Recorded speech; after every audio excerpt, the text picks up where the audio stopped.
Sir sir এই পিস্তল sir আমার না স্যার, আর এই ব্যাগও স্যার আমার না। এসব ধান্দাবাজি কথা বললেন না, সত্যি করে বলেন, না হলে কিন্তু পিঠে সোজা করে ফেলাবো একেবারে। সত্যি বলতে স্যার আমি স্যার কিচ্ছু জানি না স্যার।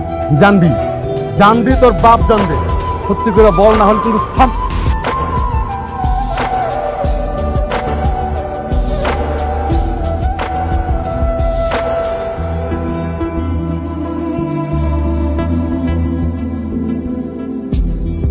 কত বড় সাহস তোর, তুই পুলিশের হাত ধরেছিস।